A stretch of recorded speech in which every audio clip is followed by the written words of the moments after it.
Hello hello hello hello hello hello hello hello.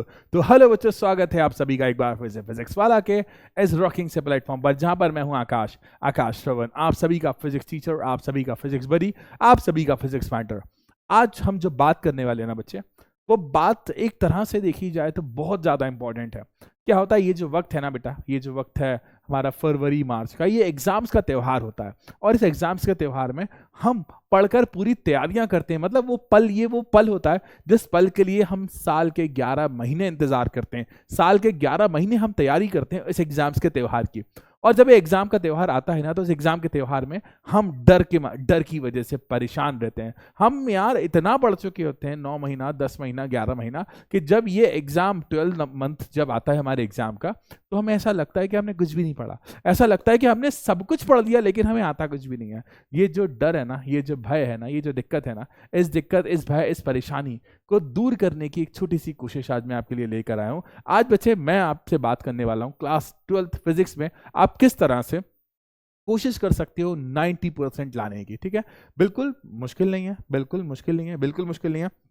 अगर कोई आपका फ्रेंड 90% लाता है तो वो भी तो लाया है ना, वो भी तो इंसान है ना। और अगर वो कर सकता है तो आप क्यों नहीं कर सकते? अगर उसने ये अचीवमेंट प्राप्त किया है, अगर उसने ये ऊंचाइयों को छुआ है, तो आप क्यों नहीं कर सकते? आप भी कर सकते हो, क्यों नहीं? बस फर्क इतना है कि उसने उन बातों पर भी ध्यान दिया है जिन बातों पर ध्यान आपने नहीं दिया। मेहनत उसने भी उतनी करी है, आपने भी उतनी मेहनत करी है। बस एक छोटा सा अंतर, एक छोटा सा डिफरेंस जो रह चुका है ना, उस छोटे से अंतर, छोटे से डिफरेंस को पहचानेंगे हम। अब देखो, ये जो टाइम है ना, इस दौरान हमने पढ़ सब लिया, लेकिन हम अपनी पढ़ाई को तराशे कैसे? हम अपनी पढ़ाई को पॉलिश कैसे करें? हम चेक कैसे करें कि हम कहाँ हैं? हम पता कैसे करें कि हमारा स्तर कहाँ है? हम किसी तरह की कमी तो नहीं छोड़ रहे हैं, किसी तरह की कोई परेशानी तो नहीं हो रही है? तो आज इन बातों को चेक करने के लिए आपको छोटी छोटी बातें, क्योंकि बच्चा देखो, आप जितना भी पढ़ लो, आप जितना भी ज्ञान ले लो, आपका ज्ञान बताते हैं आपके मार्क्स, और मार्क्स भी उसी के आते हैं जिसके पास ज्ञान ज्यादा हो। ठीक है ना, याद रखना। तो आज हम कुछ बातें लेकर आए, उन बातों को समझते हैं, सुनते हैं एक एक करके।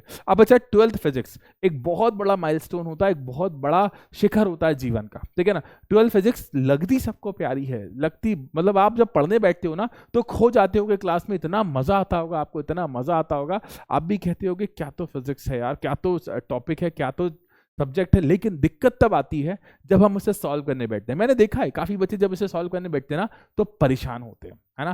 क्वेश्चन करते करते वो गलत कर देते हैं। क्वेश्चन उन्हें आता है लेकिन उस दौरान माइंड क्लिक नहीं कर पाता, है ना। मतलब आपको क्वेश्चन आता है, ऐसा मतलब आप एग्जाम अगर दे रहे हो ना, तो साल के 11 महीना तैयारी करिए, और 11 महीने में जो आपके सामने 30-40 क्वेश्चन रखे हुए ना, उसमें से एक एक क्वेश्चन आपको आता है। लेकिन जब आप क्वेश्चन पढ़ लेते हो तो ऐसा लगता है हमें आता ही नहीं है यार।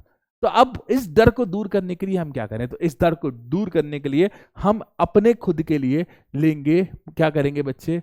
Mock test. मॉक टेस्ट कैसे? अरे हर स्टेट का बोर्ड, हर स्टेट का बोर्ड, चाहे वो सीबीएसई हो, चाहे बिहार बोर्ड हो, चाहे यूपी बोर्ड हो, या एमपी बोर्ड हो, ये सारे के सारे बोर्ड जो होते हैं ना, अपने बच्चों के लिए एक मॉडल पेपर जरूर देते हैं। ठीक है ना। अब मॉडल पेपर सबके पास होता है, ऐसा कोई नहीं है। अच्छा, पीडब्ल्यू के भी मॉडल पेपर है प्रेजेंट। अब मॉडल पेपर अगर आपके पास है ना, तो आपको उसे सॉल्व करना। कैसे सॉल्व करना? बिल्कुल, आपने पूरा पढ़ लिया ना, जैसे आप एग्जाम देते हो ना 3 घंटे का, आपका एग्जाम है ना, उसी तरह से आप बैठिए, अकेले कमरे में बैठिए, टेबल चेयर लगाइए, आपकी कॉपी पेन लीजिए, जिस तरह से आप एग्जाम दे रहे हो ना, जिस तरह से आप एग्जाम दे रहे हो उसी तरह से आप मॉडल पेपर सॉल्व करिए। ठीक है, मॉडल पेपर 3 घंटे में सॉल्व करना है। जो आपका बोर्ड जिस तरह से एग्जाम देता है, हर कंडीशन अपने दिमाग में वही लेकर चलना जो आप बोर्ड का पेपर सॉल्व करने में रखते हो। एक बात यह, अब मॉडल पेपर कर तो लिया, चेक कौन करेगा? चेक भी आपको खुद करना। कहते हैं ना कि अगर आपने अपनी गलती पहचान ली तो उस गलती का सुधार आप इजीली कर लोगे।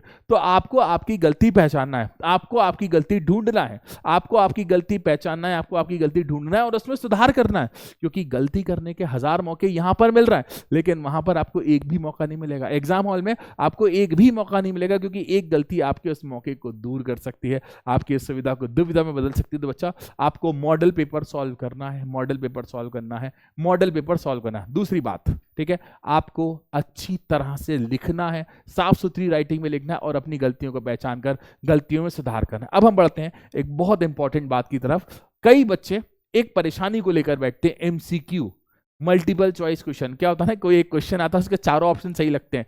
अब यार उन क्वेश्चन को सॉल्व कैसे करें? मैं पिछले कई सालों से पढ़ा रहा हूं, कई सालों से, मतलब लिटरली कई लंबा एक्सपीरियंस है, उस लंबे एक्सपीरियंस में हर बार बच्चा एक ही दिक्कत लेके आता है, सर एमसीक्यू कैसे सॉल्व करें, एमसीक्यू कैसे सॉल्व करें। एमसीक्यू कहीं से नहीं आते, एमसीक्यू कोई ऐसे दूसरे प्लैनेट से चलते नहीं आते। एमसीक्यू सॉल्व करने के लिए आपको अपने बेसिक्स और आपको आपके कॉन्सेप्ट्स, ठीक है, अगर आपने आपके कॉन्सेप्ट और बेसिक अच्छी तरह से नहीं पढ़े तो एमसीक्यू में आपको दिक्कत होने वाली है। एमसीक्यू क्या है, कहां से बनते हैं भाई साहब? वहीं से बनते हैं ना, एमसीक्यू वहीं से बनते हैं जहां आपने पढ़ा है आपने। और अगर आप पढ़ के बैठे हो तो सारा एमसीक्यू चुटकियों में एक एक मार्क्स बहुत इंपॉर्टेंट होता। क्या? एक मार्क्स बहुत इंपॉर्टेंट होता बेटा, ठीक है। आगे बढ़ते हैं। अब न्यूमेरिकल। अब बेटा जब भी आप न्यूमेरिकल करने बैठो ना, कहते हैं एक बहुत बड़ा सेंटेंस है कि किसी भी प्रश्न में उसका जवाब छुपा होता है। अगर आप न्यूमेरिकल करने बैठे हो ना बेटा, तो याद रखना आपको उस क्वेश्चन से पहले जीवन निकालना है। जीवन मतलब गिवन। उस क्वेश्चन में दिया क्या है, अगर आप इस क्वेश्चन में से गिवन मटेरियल निकाल लेते हो और उस क्वेश्चन में पूछा क्या है, अगर आपको ये दोनों चीजें पता हो जाती है ना, तो आप न्यूमेरिकल दुनिया का कोई भी रख दो यार, दुनिया का कोई भी रख दो, आप उसे सॉल्व कर दोगे। दूसरी बात, आपको सभी के सभी सूत्र याद होना चाहिए, ठीक है ना। सभी विद्युत क्षेत्र का सूत्र हो या फिर चुंबकीय क्षेत्र का सूत्र हो, किसी धारावाही चालक पर चुंबकीय क्षेत्र में लगने वाले बल का, बायो-सैवर्ट का नियम, एम्पियर का नियम, 7 सर्किट जो है हमारे उनका सूत्र हो, या फिर विद्युत चुंबकीय तरंगों में जो हर्ट्ज एक्सपेरिमेंट हो रहा है उनका सूत्र, ये सारे सूत्र पूरी किताब में आपके जो सूत्र है ना, उन सभी सूत्र की एक आपने शीट बनाई होगी और उस शीट को अपने घर की दीवारों पर सजा लो, है ना। जैसे आपने, मैं जब छोटा ना बहुत सारा शौक था मुझे एक्टर एक्ट्रेस की फोटोज को सजाने का। अब आपको क्या करना है, आपको उन सभी सूत्र को सजा लेना, क्योंकि सूत्र से ही न्यूमेरिकल होगा। उसके बाद बहुत इंपॉर्टेंट डेरिवेशन, ठीक है। आप जिस भी बोर्ड में हो ना, डेरिवेशन भी उतने ही आते हैं जितने न्यूमेरिकल आते हैं। डेरिवेशन को भी बहुत इंपॉर्टेंट वेटेज दिया जाता है। तो बेटा डेरिवेशन होंगे कैसे? डेरिवेशन करने का इकलौता तरीका है, that is practice practice practice. अच्छा, मैं ऐसा करता था कि पहले स्टार्टिंग से एंड में जाता था डेरिवेशन में, और फिर एक बार उल्टा सॉल्व करता था एंडिंग से स्टार्टिंग में। तो इससे क्या होता था, अगर बीच में डेरिवेशन करते करते स्टेप अगर हम बीच में भूल जाते थे, वो प्रॉब्लम दूर हो जाती है। एक बार डेरिवेशन स्टार्टिंग से एंड, फिर एंड से स्टार्टिंग में करोगे ना, तो आप बीच में जो स्टेप भूल जाते हैं ना, वो प्रॉब्लम आपकी खत्म। अब आप किसी तरह की कोई स्टेप नहीं भूलोगे। और एक बहुत इंपॉर्टेंट बात, रीजनिंग क्वेश्चन। अब ये रीजनिंग क्वेश्चन कहां से आते हैं? कौन से? किसी दूसरे प्लेनेट से चले आते हैं, किसी दूसरी मिल्की वे से चले आते हैं, या किसी दूसरे ब्रह्मांड से चले आते हैं? ऐसा कुछ नहीं है भाई साहब, ये वही क्वेश्चन है, ये वही क्वेश्चन है, वही प्रश्न जो आप रेगुलर पढ़ते हो। कोई कमाल नहीं है इनमें, कोई कमाल नहीं है, वही क्वेश्चन वही है वही। अब रीजनिंग क्वेश्चन में क्या होता है, आपने जो कॉन्सेप्ट दिया है ना, आपने जो कॉन्सेप्ट पढ़ा है ना, उस कॉन्सेप्ट को अप्लाई कर कुछ दैनिक जीवन में जोड़कर ले लेते हैं। जैसे एक बहुत अच्छा क्वेश्चन है कि लाल रंग का उपयोग खतरे के सिग्नल के लिए क्यों उपयोग होता है? तो सिंपल सा जवाब है ना, लाल रंग की तरंग इधर जाती है, लंबी दूरी तय करता है। अरे दूर से दिख जाए तुम्हें खतरे का सिग्नल। अच्छा, और भी क्वेश्चन सोच सकते हैं, आसमान का रंग नीला क्यों दिखाता है? अरे प्रकीर्णन पढ़ाई है आपने, प्रकीर्णन के बारे में। जैसे पूछ लिया कि रेनबो कैसे बनता है? अरे रेनबो के लिए आपको दिमाग लगाना है। रेनबो सूर्य से आने वाला श्वेत प्रकाश 7 रंगों में डिवाइड हो गया ना। अब 7 रंगों में कौन डिवाइड कर रहा है? पानी की बूंदें। तो रीजनिंग क्वेश्चन भी आपको वहीं से आएंगे अगर आप आपके कॉन्सेप्ट को स्ट्रांग रखोगे। बेटा यकीन मानो, अगर आपने ये सारी बातों को ध्यान रख लिया ना, तो आप इजीली 90% ला सकते हो। कोई मुश्किल नहीं है ना। कहते हैं ना कि कोई भी मुश्किल आसान नहीं होती, ये सच है, लेकिन उस मुश्किल को आसान बनाने का जिम्मा सिर्फ आपकी मेहनत ने लिया है। मेहनत किस्मत को हरा देती है बेटा, मेहनत किस्मत को। लोग किस्मत के सहारे बैठे होंगे, तो आप अपनी मेहनत के सहारे बैठो। तो इसी के साथ आज का एक छोटा सा मिलन, एक छोटी सी वीडियो को यहीं समाप्त करते हैं। मिलते हैं बहुत जल्दी और ज्ञान की बातों के साथ। टाटा बाय बाय बच्चों।